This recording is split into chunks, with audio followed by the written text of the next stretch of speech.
ये वो लोग हैं जिनका ज़मीर घर पर बैठने की इजाज़त नहीं देता। ये वो लोग हैं जो अपनी शादी के लिए नौकरी का इंतज़ार कर रहे हैं। हमारा मजाक उड़ाया जा रहा है सर। नजरें झुकाते झुकाते अब ज़मीर भी जवाब देने लग जाता है। मेरा 8 मंथ का बच्चा मैं उसको छोड़ के आई हूं। उस आम घर के बच्चे का क्या कसूर जो इतने सालों से किराए का कमरा लेकर पढ़ाई के लिए घर से दूर रह रहा है।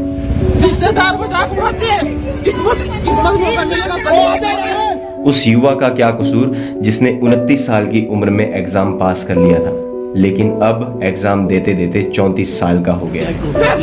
सिस्टम ने ओपीएस लागू कर दो जी। जो बंदा टेस्ट क्वालीफाई कर रहा है उसके लिए कुछ नहीं है। उस युवा का क्या कसूर जिसकी शादी नौकरी ना मिलने की वजह से नहीं हो पा रही है। भगवान आ जाए ऊपर से नौकरी दिलवा दो या मौत दे दो बस। सारे नीचे सब्र रखते हैं बड़े ही सब्र से हम, वरना तेरे इंतजार के लम्हे जानलेवा है। नमस्कार, खबर नाउ देख रहे हैं आप और मैं हूं सुधांशु ठाकुर। शुक्रवार को शिमला में सचिवालय के बाहर JOA-IT के अभ्यर्थियों का गुस्सा फूट पड़ा। ये वो लोग हैं जो पिछले 5-6 सालों से JOA-IT की परीक्षाएं दे रहे हैं, पास भी कर रहे हैं, लेकिन फिर भी रोजगार से वंचित हैं। शिमला की कड़ाके की ठंड, शून्य से नीचे का तापमान और ऐसे में 8 से 10 घंटे का सफर करके ये युवा एक उम्मीद के साथ प्रदेश के सचिवालय में मुख्यमंत्री से मिलने आए थे कि पिछली सरकार में तो उनकी आवाज सुनी नहीं गई, शायद इस सरकार में कोई हल निकल जाए। लेकिन जब सुबह 10 बजे से इंतजार करते करते शाम के 6 बज गए तो इन युवाओं का सब्र का बांध टूट गया और दर्द में आंसू छलक पड़े। कोई कांगड़ा से आया था, कोई चंबा से आया था। हमें तो जानकारी ये भी मिली है कि एक महिला गर्भावस्था में भी अपनी गुहार लेकर आई थी। आखिर ऐसी क्या मजबूरी है, क्यों इतना सब झेल कर ये लोग मुख्यमंत्री से मिलने आए हैं? क्योंकि ये वो लोग हैं जिनके अंदर काबिलियत के बावजूद कई साल हो गए हैं रोजगार के इंतजार में।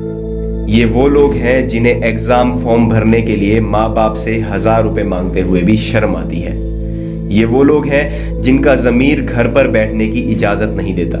ये वो लोग हैं जो अपनी शादी के लिए नौकरी का इंतज़ार कर रहे हैं। ये वो लोग हैं जिनके इस इंतज़ार में कई रिश्ते टूट गए हैं। और ये वो लोग हैं जिन्हें काबिल होने के बाद भी दोस्तों और रिश्तेदारों के सामने नज़र झुकानी पड़ती है, क्योंकि प्रशासन और व्यवस्था की नाकामी की वजह से इन्हें रोजगार नहीं मिला है। नए मुख्यमंत्री व्यवस्था परिवर्तन के लिए आए हैं। इन अभ्यर्थियों का कहना है कि पिछली सरकार ने और उनकी व्यवस्था ने तो अपनी नाकामी से खड़ी हुई इनकी समस्या का हल नहीं निकाला, पर इन्हें उम्मीद है कि नई सरकार से कुछ तो ठोस कदम उठाया जाएगा।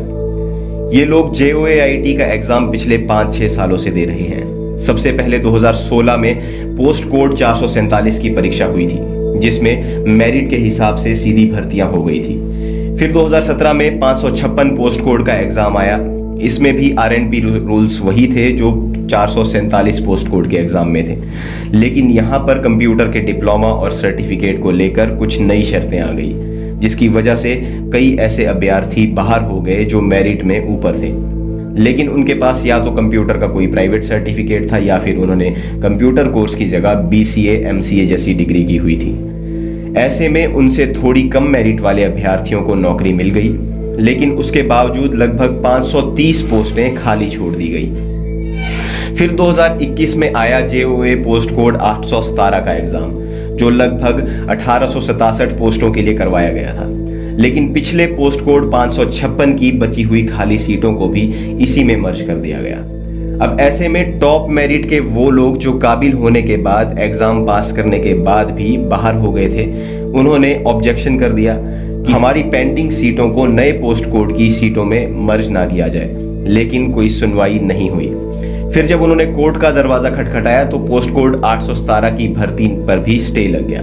हालांकि उनके टाइपिंग टेस्ट के बाद डॉक्यूमेंटेशन भी हो चुकी थी।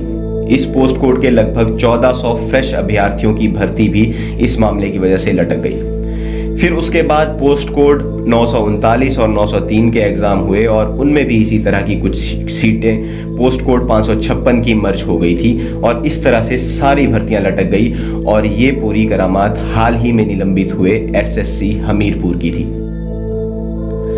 जब कोर्ट ने सभी पोस्ट कोड पर उसी के आरएनपी रूल के हिसाब से भर्तियां करने के निर्देश दिए, तो ऐसे में पेच यहां पर फंस गया कि जो लोग पोस्ट कोड 556 में भर्ती हो गए थे और नौकरी कर रहे थे वो मेरिट में थोड़ा पीछे थे और ऐसे में उनकी नौकरी जा सकती थी। तो फिर वो लोग सुप्रीम कोर्ट चले गए।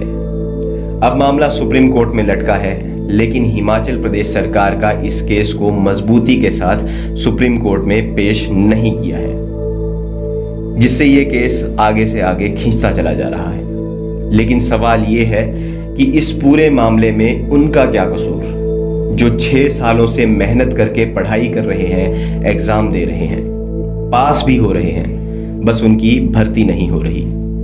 उस गरीब घर से आने वाले युवा का क्या कसूर, जिसके घर वाले अब और पढ़ाई का खर्चा नहीं उठा सकते। उस आम घर के बच्चे का क्या कसूर, जो इतने सालों से किराए का कमरा लेकर पढ़ाई के लिए घर से दूर रह रहा है। उस युवा का क्या कसूर, जिसने 29 साल की उम्र में एग्जाम पास कर लिया था, लेकिन अब एग्जाम देते देते 34 साल का हो गया है, पर फिर भी रोजगार नहीं मिला। उस युवा का क्या कसूर, जिसकी शादी नौकरी ना मिलने की वजह से नहीं हो पा रही है। उस युवा का क्या कसूर, जिसके कई रिश्ते टूट गए। कभी जरूर सोचिएगा कि प्रशासन और व्यवस्था की नाकामी की वजह से कितने घर बस नहीं पा रहे हैं। युवा लाचार है, उम्मीद से देख रहा है नई सरकार की ओर, जो सत्ता के लिए नहीं बल्कि व्यवस्था बदलने के लिए आई है, क्योंकि इन युवाओं से अब और बर्दाश्त नहीं होता। नजरें झुकाते झुकाते अब जमीर भी जवाब देने लग जाता है। मुख्यमंत्री खुद एक सरकारी कर्मचारी के बेटे हैं। उम्मीद है कि वो इस मसले को समझें और जल्द से जल्द इसका हल निकालें।